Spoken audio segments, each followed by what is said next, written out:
Hello you lovely lot, Kenty here, coming out of hibernation. I'm sure most of you have been in hibernation. It's been a bit quiet winter, I think, for most people, so I thought I'd get my camera out. It's the 31st of January, so we're nearly into February. We're nearly into February, so tomorrow into February. So it's the weekend, Saturday like I say, and Monday I go to Centre Parts for a week. So that's the first week of February. Now, in March, I go to Lanzarote again. Yes, I love going to Lanzarote. I love going to Lanzarote in March. Honestly, if you've not tried it, get to the Canary Islands over winter. It's mega. Just, yeah, anyway. So I thought I'd get my camera out, shoot a bit of stuff and give you a little bit of an update. And so let's turn the camera around and give you that bit of an update, because not a lot's been going off, to be honest with you, but there's a few bits you might find interesting out of my ramblings. So first thing we're going to go to, as you can see, I'm in my koi house. Oh, just to throw in there first off, I've got ticking in my brain all the time, I want another pond. Not another pond, a bigger pond. My main pond at the top of the garden is 2,000 gallon, about 10,000 litres, with the filtration on top of that.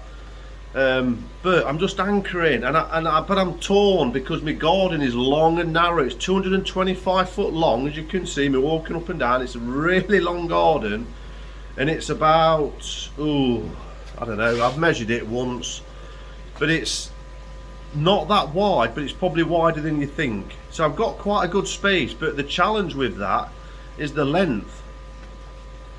So really, you want, in an ideal world, I'd have everything at the top of the garden, but it looked crap. I mean, look at this place. You don't want this near your house, do you? Well, I don't anyway. But getting that blend of natural nature and all that into a koi pond and your garden space is very challenging. And I'm digressing now into something else that I weren't even going to talk about. But yeah, my brain's ticking over. In an ideal world, I'd be a greedy bastard, sorry for the language, and I'll flip you around, because in an ideal world, what I would love is really, in an ideal world, on this side, because this is the sunny side of the pond, of the greenhouse, this side, look, you can see the light, and that's because there's now an housing estate there behind me, and here, my next door neighbour's got this massive bungalow with a snooker table and stuff. So, and I've got some space behind there where that little mini air source heat pump is going to waste as well. So I've got lots of space, but like I say, I'm having to walk down on my soggy grass in winter, and it's just, so I hardly come in and enjoy them. So in an ideal world, I'd walk out my house and just come into a building, an indoor pond, big indoor pond, with everything I need in there, a few of these Japanese plants and the odd, and then bringing my citrus in and stuff like that, and building like a man cave, a koi man cave, almost like a house in the garden, if that makes sense. So a bit like this, but better looking, because obviously, like I said, don't look at this. But how you do that and make that fit into your garden space is very difficult. It really is. It really is. So that is where my mental block is then coming in, because going back to this, I've got this, and like I say, I was anchoring. I got itchy about, I think this is we'll be coming into my third season with this pond, with this 5,000 litre pool, and it's been absolutely great as a stopgap and stuff like that. It kept me really interested, and I love the round shape, to be honest with you. I just really like it. But like I say, in an ideal world, in practical terms, I would love to build blocks half the width of this greenhouse, because this is, I think, 8 meters long. So start block, build a single skin there, take all that out against that wall, single skin all the way down to about half the way the greenhouse. So from that corner, so it'd be two, yeah, I think they're 2 meter panels. So it'd be like 4.5 meters by about 2 meters, but do it all the way down so the core you got length, no depth, keep it shallowish, and then do it from floor to here is the top. And then they can't jump that way, and then on the front, obviously, all across the front, have a glass or perspex front all the way down and down the side. And then along that side, have the filtration and stuff like that. So loads of space. I've even thought about incorporating this 500 litre fiberglass tank I've got that I used to have as a grow on. Have that split, divide all that up, and make that into the biological. So you can keep adding to it. Put what is it? Is it oyster shells in there? Massive sack of that, and really, so you got loads of options. You got a massive. So you'd literally have. I'd literally have 500 litres of body of water to put on me biological filtration in, and then have a drum. So have a drum, and then that, or a brush box with bottom drain in, and then brushes, and then into this. But that's where my brain's thinking. That'd be my easiest option, because I'd literally. Well, it's not the easiest option, because then I've got to take this out, I'd have to take this out, and then that's where my mental block comes in. It stalls. And then I think, well, it'd be easier on that side to come down there. And then it said, well, it'd be easier just to make it, take that out, and simply single block, single block, single block, twin blocks laid flat, or blocks laid flat on the front, maybe put a pond window in if I want to, and then either line it or fiberglass it, but probably line it with a, I've already got a bottom drain here, do a side bottom drain as well, and I've one to a drum, and then one to something else. Do you know what I mean? That's where my brain's ticking. But then I've got my other thing I'm thinking. It's just, yeah, I'm just stuck. It's just stuck. So anyway, I don't know what you guys would do, but it's a bit of a nightmare. So at the minute, like I say, I'm getting a mental block. Now, less of that ramblings, because I want to show you all 3 ponds. Now this one, got an update on this one for you. There's the heater controller, and that comes out into the titanium marine heater. It's been really good, it's been spot on. It's currently at 15.8, is it? Yeah, so it's currently set at 16, because at 18 it was coming on for long periods. It was keeping the temperature, but I'm thinking, well, to save a few pennies, I dropped the heat a little bit, so I dropped it a degree or two, and now it's holding 16. But soon, when the extremes go and get more buoyant days, I'm going to start lifting this, and then this is going to be lifted, temperature's going to be gradually raised to 24 and hold 24 degrees all summer. So yeah, it sounds scary, but it probably won't come on much. It's indoors, look. So most days it might retain 24 degrees just naturally, but I have all the doors open and the windows open as well, so it cools down a bit at night. So to get that balance and that consistency of temperature, instead of it being 20 degrees, 19, 20, 21, 22, 23, 24, 25, 26 maybe, 25, 24, 24, 25, set it to 24, so I'm getting a, from May, or as early as I can get it up to 24, get it there and hold it all the way through as far as I can, until the extremes of temperature come back in, ambient extremes, putting stress on the pond and the heater to keep it to that temperature. I'll gradually start dropping it again down to them minimums. Well, that's been minimum of 16 degrees C for about a month now only. It was 18 before that. In contrast, well, let's say in contrast, let's have a look at the fish. In here, there's 6 tamasaba. There's one of the buggers. No, UV's been off now for a few months. And there is a matsuba, which was recovering from last year from a rotten like skin on its top of its head. And then there's the 3 here at Surrey NNDs, and then there's the other one that I got from Ricky Stoddart. Is like the grow and show event they did. It's coming, the Zoom is coming now, look, so that's been interesting to see. But they are doing, there's the big Matsuba, quite a lump in there now, so I tested nitrites, ammonia, absolute zero. Been doing great on that. Through that homemade shower with biological media in, ceramic media, and some plastic round stuff, and then just some sponges in there as a mechanical. Been absolutely mint. But that's going to be interesting this year, because coming, I have got a Dainichi yellow monkey coming. I put my name onto Saito, is it Karashigoi's Jingrins? Like I say, the yellow monkey. I've got two Sekaguchi showers, look really nice. Now these are only about 25 cms, so I need to get them growing. So my idea is they are probably going to go in there, and this is going to get up to 24, and I'm going to try and push the food. But what's going to happen is it will probably start struggling, because I've only got that media in 2,000 litres. So I don't know, that's going to be very interesting where I can push that to get out of them, to get some growth on them. And then obviously they've not got massive amounts of swimming space. It's quite deep, look. So yeah. And then these, so that's the 2,000 litre indoor, going great. On Nutrimare, they've just been fed on this feeder. This keeps getting filled up, this fish mate.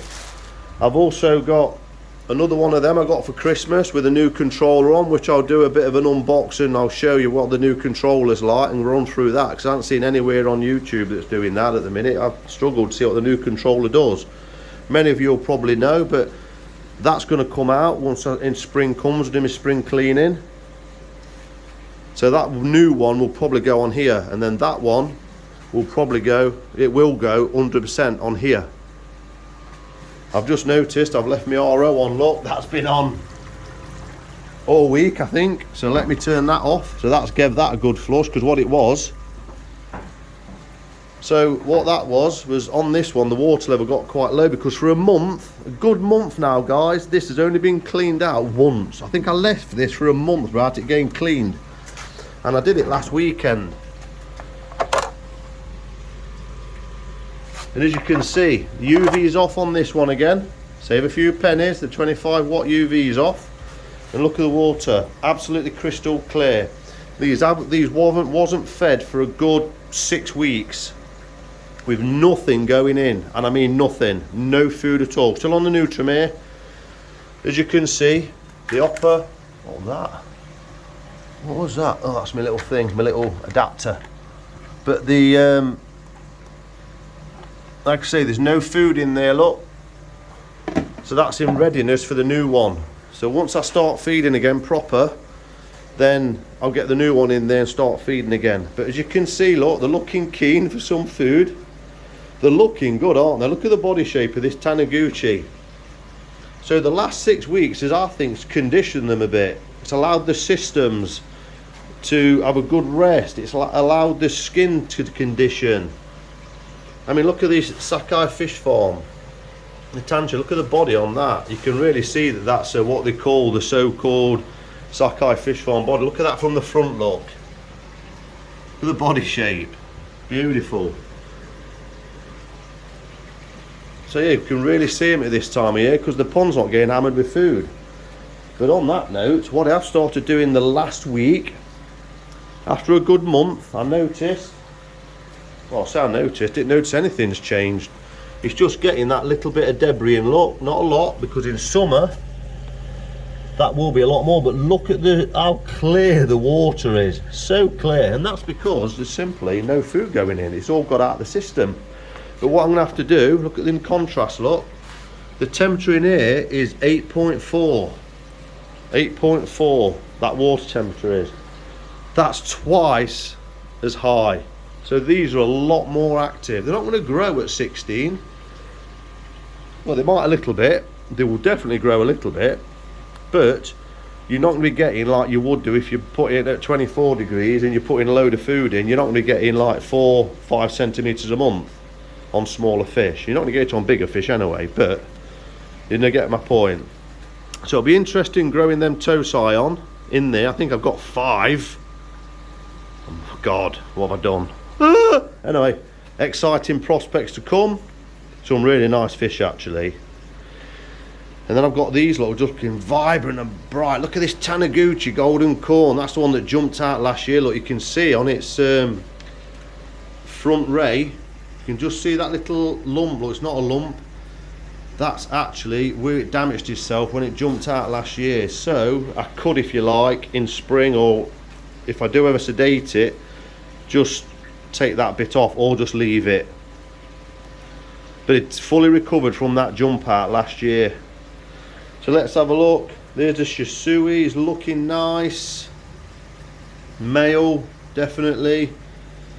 There's the Taniguchi, look at the scalation. I mean, obviously that's in the water, but if I had that out, it would look a lot better. There's the one that you don't see often, the Aragoki. And you see how there you go, look, that's the Aragoki that I got. Just shimmering like metallic skin. There's the Goshki, the Kuro style, that's very dark. Now the only shame about that is on its head, I mentioned it last year, the Benny on its head, it's got like a Kuro spot on its head, a black spot. See, that's nice, gone really dark, look, that's gone really dark. Now the water's temperature's gone down, I believe it's linked to that, I don't know. But I've noticed with temperature it looks a bit darker. It might go lighter again in summer, so we can see that and mark that mental note. This is one of my favourite fish, and I think one of my most special fish. I think it's a Tamura shower. Look at it, it really is. Look at that. The Benny's lovely. The sash is nice. It's holding its Benny. It's a nice body shape. It's a male. It's a really, really nice fish. Nice placement of everything, I think. Nice balance, and I love the head spot. That shape to it. And that is a Momotaro shower that I got from Gatwick Core. It was only a Tosai. The Benny is not as good, look, as you can see. See, it's just not holding that pattern, and that's what you can get. That's the difficult part when you get fish, is holding that pattern. It's nothing to do with, I don't think, anything you're really doing. It's just the genetics in what's in that fish and what it can do. Yes, light plays a part, I believe. So the Benny's gone lighter there, but that was going, I could see that going quite like that in an early stage. Yet this one, look, it's been treated exactly the same, and it's nowhere near the same. I can really see red in the cells of the scales on that one, really deep red in the middle of it. So you can see that colour's there, that's just sort of reacting. But look at that Sankey. Look at the body shape on that. There is some sumi below the heads, you know, on that shoulder.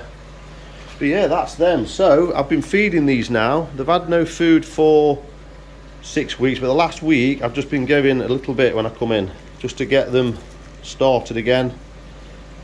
And I'll keep doing that for into February, all of February into March, and then obviously coming March we'll be out the dank, cold, grey days, and we will be getting obviously some sun, and everything will be lifted, and the temperature in this pond will be lifted, and then everything starts to gradually progress and hype up till slowly do it until everything builds up, and then you through into summer and you're hammering the food, hopefully.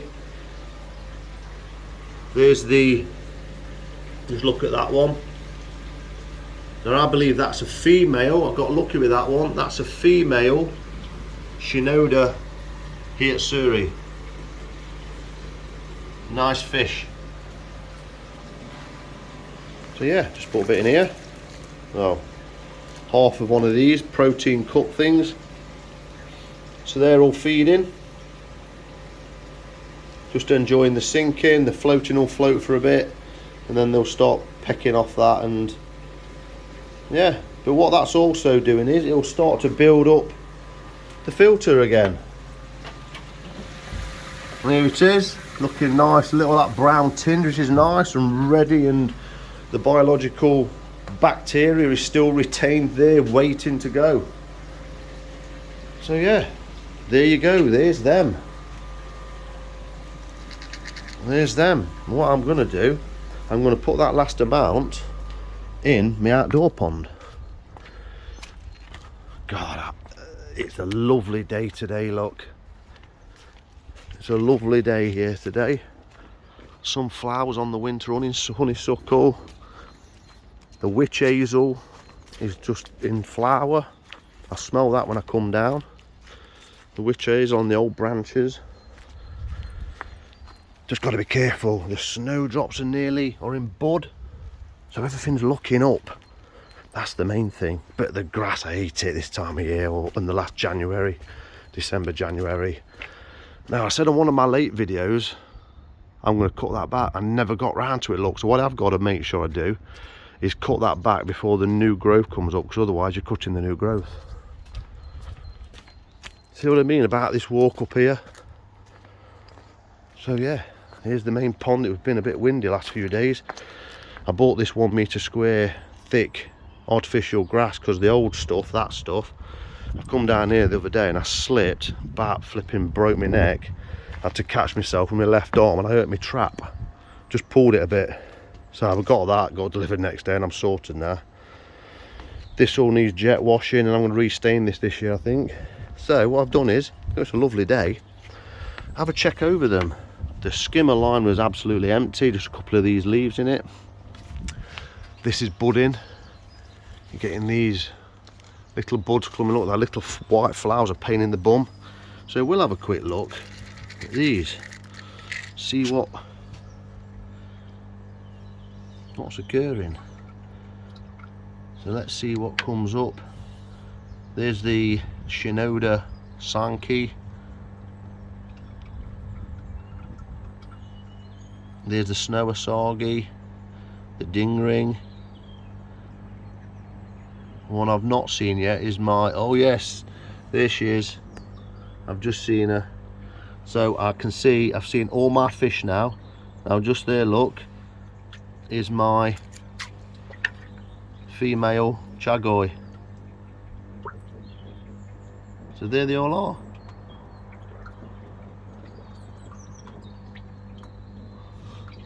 There she is, look.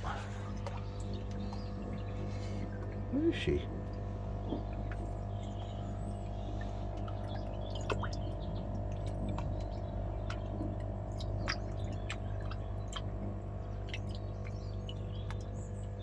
There she is, like a hungry hippo.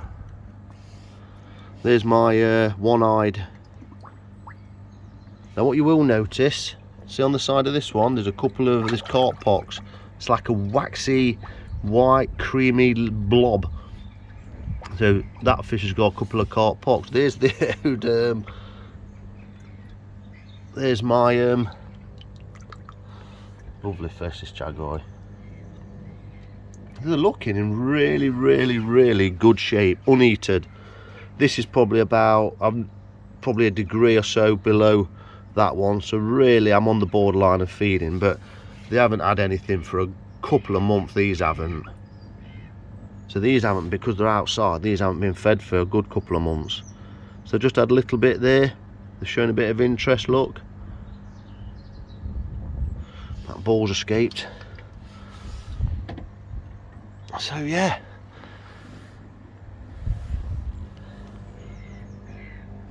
so what I do so often, I pop the lid up and I make sure they're all okay, and they all are. They all look absolutely great. So what they would have done, like the indoor pond, because of lower temperatures, they'd have shed some fat, gained a bit of condition, slimmed down a bit, use the reserves in the skin. I'm hoping that the Chagoi, because this is a female, she's spawned before, that she's retained some, consumed some eggs because of the low water temperature and the fact that there's no foods and no proteins or anything going in, so that conditions are ready for summer, when they are likely to spawn. And if they don't rid those eggs, they can become egg bound, which I think a lot of people, a lot of koi well, no, I do, I'll say me, with female koi, I worry that they're not producing or getting rid of the eggs in the body and they're retaining them, and then become egg bound and become ill, and then some can die. So that's one of my fears that I see out there that's happened to people. So I do that, so hopefully that female koi, my other female koi, go down to that low temperature so they do consume the eggs. Now, so that's my method in my madness anyway, and it seems to work so far. I do sometimes, if I do see them looking like they're going to spawn, I promote that spawning. I don't know whether that's a good thing, because I know females can get damaged, but I don't try and stop it, because it's a natural process. They've got to get rid of them eggs somehow if they're producing them, either by consuming them or getting rid of them. Okay, that's my methodology anyway. I could be completely wrong, but anyway, on that note, I hope you've enjoyed that little bit of a rambling and a bit of a catch up. I'm just going to go down there and have a feckle up. I've got to make sure this pond's okay before I go away for a week, make sure them ponds are okay for a week, some other bits and bobs and titivating, and then get back on it. I've got a really busy week. I'm going to Forest match on Sunday, playing Crystal Palace, Centre Parks all week. Come back on the Friday afternoon at 2 o'clock, I'm travelling to Leeds and going to the Forest match again. And then Saturday night I've got a little party to attend. I should be attending. So yeah, it's going to be a busy week. Hope your ponds are all okay. If you're not, if they are, drop them in the comments. Let's get some chat going, and I'll feed back as well if you some interaction. And I'll see you probably in March. Yes, baby.